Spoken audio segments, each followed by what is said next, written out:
Netflix TV நேயர்களுக்கு வணக்கம். பெருத்துளசி பழனியில் பேசுகிறேன். இந்த வாரம் சென்னை ஒளிபரப்பான நிகழ்ச்சி மெட்ராஸ்காரன் சினிமா விமர்சனம். நடிகர்கள் ஷேன் நிகம், கலையரசன், நிகாரிகா, ஐஸ்வர்யா தத்தா, கருணாஸ், பாண்டியராஜன், சூப்பர் சுப்பராயன், சரண், கீதா கைலாசம். தயாரிப்பாளர் SR புரொடக்ஷன்ஸ், B ஜெகதீஷ். எழுத்தாளர் மற்றும் இயக்குனர் வாலி மோகன்தாஸ். இசை சாம் CS. ஒளிப்பதிவாளர் பிரசன்னா S குமார். எடிட்டர் வசந்தகுமார். கலை ஆனந்த் மணி. ஸ்டண்ட் தினேஷ் சுப்பராயன். சம்பாதிப்பதற்காக சென்னைக்கு வந்த சத்தியமூர்த்தி ஷேன் நிகம் தனது சொந்தக்காரான சொந்த ஊரான புதுக்கோட்டைக்கு திரும்பிய அவர் தான் பெற்ற வெற்றியை கொண்டாட தனது காதலி மீராவுடன் நிகாரிகா கொனிடேலா பிரம்மாண்டமான திருமணத்தை ஏற்பாடு செய்கிறார். திருமணத்தில் அவ்வளவு ஆர்வம் இல்லாத அவரது வருங்கால மாமனார் ஒப்புக்கொண்டு வருகிறார். திருமண ஏற்பாடுகள் எல்லாம் நன்றாகவும் மகிழ்ச்சியாகவும் நடந்து கொண்டிருக்கிறது. அவரது வீட்டு அன்பான உறவினர்கள் மற்றும் சிரிப்பு நிறைந்திருக்கும் போது ஒரு சம்பவம் அவரது வாழ்க்கையில் தலைகீழாக மாற்றுகிறது. உள்ளூர் துரசிங்கத்துடன் ஒரு சிறிய வாக்குவாதத்தில் தொடங்கும் விஷயம். அன்று மாலை ஒரு ஹோட்டலில் தங்கியிருக்கும் தனது காதலி மீராவை பார்க்க சத்தியமூர்த்தி தனது செல்போனில் பேசிக்கொண்டே தனது காரை ஓட்டுகிறார். வழியில் நாய் குறுக்கே வந்தால் எதிர்பாராத விதமாக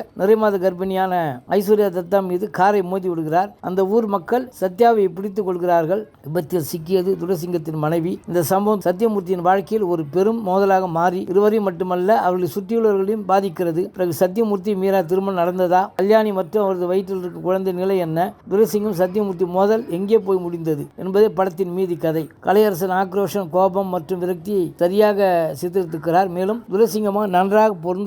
நாயகனாக சத்தியமூர்த்தி கதாபாத்திரத்தில் ஷேன் நிகம் அழுத்தமான நடிப்பு இருந்தாலும் இன்றைய பிரபல ஹீரோவின் உடல் மொழி அங்கும் இங்கும் தெரிகிறது. அவர் பேசும் வசன உச்சரிப்பில் மலையாளம் கலந்த தமிழ் கலவை வீசுகிறது. காதலி மீராவாக நிகாரிகா கொனிடேலா வருகிறார். நடனத்திலும் கவர்கிறார். வந்த போக்கில் அப்படியே திடீரென காணாமல் போகிறார். சிங்கத்தின் மனைவி கல்யாணியாக ஐஸ்வர்யா தத்தா, அவரது மைத்துனர் மணிவண்ணனாக சரண், சத்தியமூர்த்தியின் அம்மாவாக கீதா கைலாசம், அப்பாவாக பாண்டியராஜன், தாய் மாமனாக கருணாஸ், சூப்பர் சுப்பராயன், வில்லன்களில் ஒருவரான முத்துப்பாண்டியாக உட்பட அனைத்து துணை கதாபாத்திரங்கள் தங்கள் கதாபாத்திரங்களுக்கு அழுத்தத்தையும் நுணுக்கத்தையும் சேர்த்து பிரகாசித்திருக்கிறார்கள். சாம் CS இசை ஓகே, பின்னணி இசை மண்டையை பிளப்பது போல் அதிர்கிறது. ஒளிப்பதிவாளர் பிரசன்னா S குமார், எடிட்டர் வசந்தகுமார், தினேஷ் சுப்பராயன். சண்டை காட்சிகள் திருப்பங்கள் நிறைந்த திரைக்கதையுடன் பயணிக்க உதவுகிறது. தனது காதலியுடன் திருமணம் என்னும் அடுத்த கட்டத்தில் நுழையும் போது எதிர்பாராத நடக்கும் வாய் தகராறு, அதை தொடர்ந்து நடக்கும் ஒரு விபத்து, அதனால் ஒட்டுமொத்த குடும்பத்திற்கும் ஏற்படும் பாதிப்பு என பல்வேறு விஷயங்கள் திருப்பங்கள் நிறைந்த அழுத்தமான கதைக்களத்தை கையாண்டிருக்கும் வாலி மோகன்தாஸ் ஆங்காங்கே துண்டாக எகிரும் கதாபாத்திரங்களை சரியாக செம்மைப்படுத்தி திரைக்கதையில் விறுவிறுப்பை கொஞ்சம் கூட்டியிருக்கலாம். மொத்தத்தில் SR புரொடக்ஷன் சார்பில் P ஜெகதீஷ் தயாரித்திருக்கும் மெட்ராஸ்காரன் பொங்கல் ரசிகர்கள் மனதை கண்டிப்பாக வெல்லுவான். நன்றி, வணக்கம். அடுத்த வாரம் வேறு ஒரு திரைப்படத்தோடு செய்திகளும் சந்திக்கிறேன்.